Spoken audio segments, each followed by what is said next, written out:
life is lived from the inside out. That's it. Life is lived from the inside out. And you're like, okay, you may have heard that, but what exactly does it mean? And how does it translate to financial freedom? All right, let me connect these dots for you. Two people can see something in life. They can see the same thing, but they'll see it in two different ways because we see life through the lens that we are looking through our own lens every day. And if you're a person who is really positive or things are going great and going your way, you're going to see things in a more positive way. Now, if you're a person who, yeah, things aren't going so great, you've had a string of like not so good things and you're a little bit down, right? You're going to see things in that way. You're going to see the negative in things. You can look at the same thing and see it in different ways. Now, that's because of who you are at that time, right? I love seeing things in a positive way. You've heard my story. If you've listened to this podcast, you can go to early episodes. I don't know which one. Perhaps if I get the energy to look, I'll throw it in the show notes. Otherwise, I'll probably forget.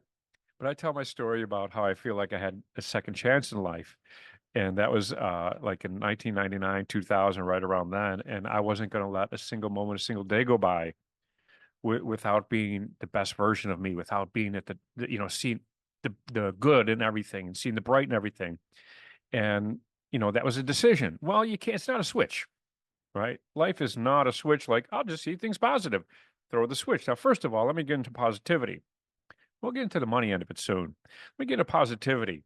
Positivity does not mean I see things through rose-colored glasses, like la la. No, not at all. Actually, no.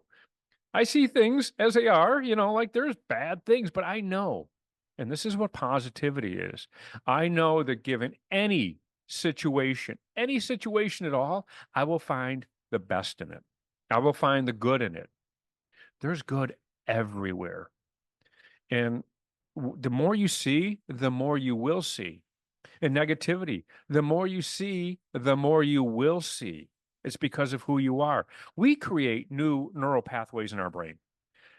Yeah, I talk about the brain a lot, and you're just going to have to accept that you can retrain your brain. Absolutely, you can retrain your brain. You can start today. It doesn't matter how old you are, how young you are. My God, I want to do a whole episode on the subconscious mind, and I want to talk about the RAS system and the whole thing, but not today. So when you start seeing the good, you're going to start seeing more good. When you start seeing the positive, you're going to start seeing more positive, right? So today, I'll look at somebody who maybe I've known for a long time, knew, previously in life, and maybe I didn't care for that person. And I'll run into him today. And instead of going, that guy, the first thing I'll say to myself is, what can I find good about that person? What can I find that I admire about that person? Right. So that's what I do. And how do I stay positive? Here's the most important thing. I'm talking, this is numeral uno, number one. In fact, I use the term numeral uno that I never use because of this reason. You are the sum of the people around you, the closest people who have influence over you. You are the sum of, oh, I got an itch on my nose. Sorry about that. It is on video. You saw me scratch my nose. You're the sum of the people around you. And so numeral uno is, somebody that has influence in my life and somebody's around me uses that term all the time. And I just used it myself. So yes, you are. And so look at the people around you. Are they people who lift you up? Are they people that you truly admire? Are their goals or what they go after in life, does it align with you? What they value, does it align with what you value? If the answer is no, you need a new circle. And that's okay. I don't think we're meant to stay in the same circles through life because, life people grow and they shrink. I like to stay on the growth side. And so there's people who you will outgrow. They choose to go in a different direction. I know, like I'm 59 years old. I just started celebrating a new birthday, another birthday, not a new one. I've been having birthdays for 59 years. Um, And you're going to find that a lot of people at my age are talking about retirement, talking about slowing down. And my gosh, to me, that sounds awful, right? I never want to slow down. I take care of myself so I can continue to go.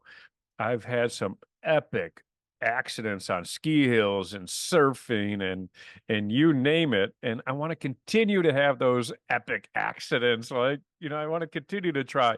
I don't want to ever go, oh, I'm too old for that. Or, you know what, those days are behind me. They're not. They're not. I want to stay young forever and I work hard at it. And if I'm hanging out with people who just want to retire and call it quits and grab a TV remote, you know what? I could have been friends with them 10 years ago and we had the same goals and they've changed. So you are the sum of the people around you. And you constantly hear me say, I will brainwash you if you stick around with me long enough. I'll brainwash you into believing in yourself. This is okay. I'm going to get into the business end of it. Let's talk about money. And first of all, when you are a positive person, a high energy person, you're like a magnet. You attract, right? Money is attracted to confidence.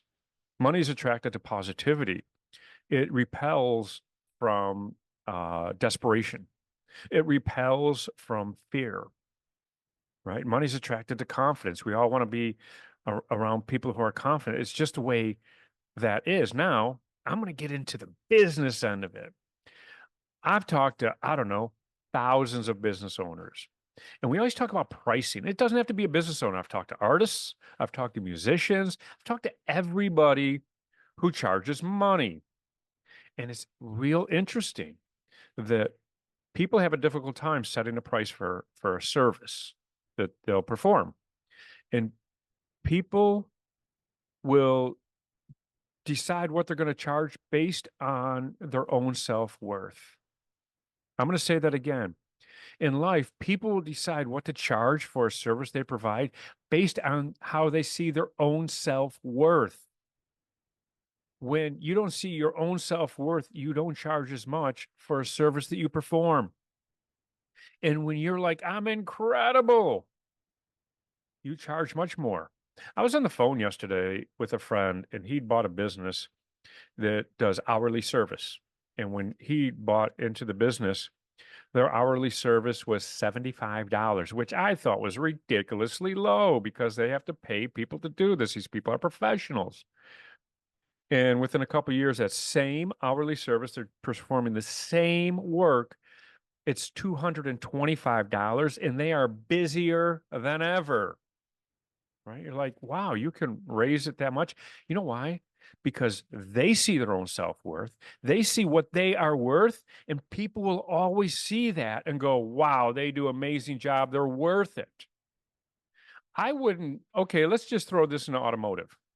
And automotive labor rates could range, they're all over the place. Let's just take 180 bucks, 190 bucks. In Chicago, that's not unusual. I would be scared to death to bring my car to an auto repair shop that was $85 an hour, $90 an hour. I would just assume that I'm getting the crappiest work. I would gladly go to one that's $200 an hour because I feel like I would get a much better job. Isn't that crazy? But it's true because the people who see their own self-worth charge more and they serve people at the highest. Yeah, that's right. They serve people at the very highest. And they're able to charge their worth. And how do you see your own self-worth, right? How do you believe in yourself? How does this even start? You don't wake up one day going, I really need to believe in myself. I mean, you could say that, but it's not a switch. You're like, I'll just walk over to the wall, hit the switch, and I believe myself. Not so much. No, the first thing is recognize that you have so many skills and a lot of things that seem ordinary to you seem extraordinary to others. So know that you don't see it because it's ordinary. It's average to you because you can do it. Michael Jordan doesn't get thrilled when he hits a three-pointer. Me, right? Because I can't hit a three-pointer. If I hit one, oh my God, I'm doing backflips. I'm jumping for joy on one. Michael Jordan would drop, 10 of them a game and think nothing of it. So do you see that, what seems average to you is extraordinary to others. So know that you have so much talent, so much skill, and talent is developed. Right? Talent is not. You're not born with talent. Yeah, I mean, you might have certain abilities above somebody else, but that only determines where your starting line is. Like I'm telling you right now, talent isn't a thing. If Tiger Woods, and I said this the other day, he's talented at golf, right? Because he worked really hard. He grew his talents, his skill set. If you have natural talent, that means you don't have to work at it.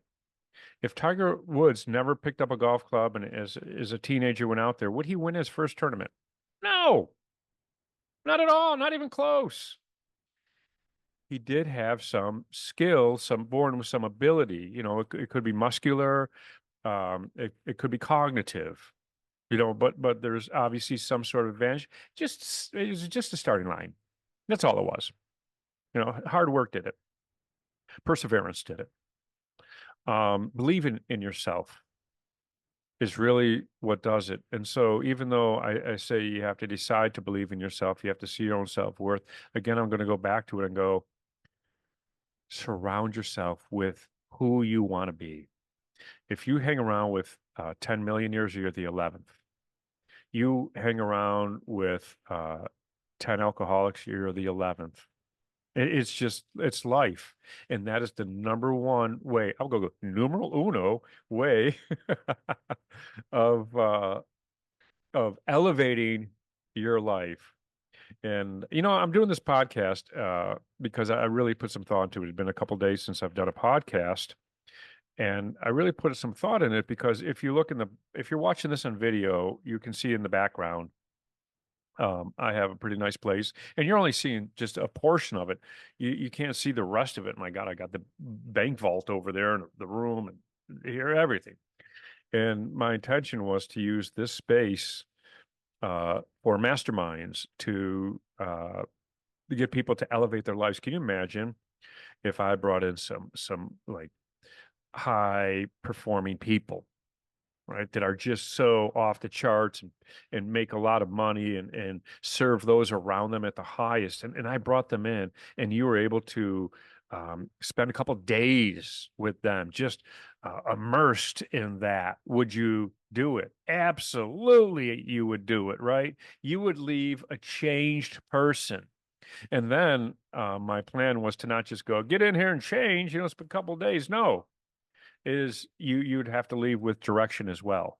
So you have change and you have a direction to go to. And direction is code for goal. Right? You set the goal so you know where to go. If you don't have a goal, you don't know where to go. I don't know if I'm a sprinter and I don't know where the finish line is, I don't know where to run. Do I run at all? No. I probably stand still. And that's most people in life. So that was my intention here.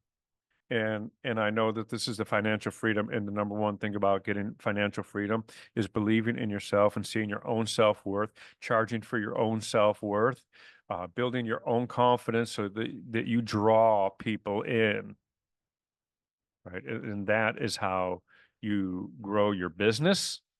That's how you expand your life. That's how you elevate your life.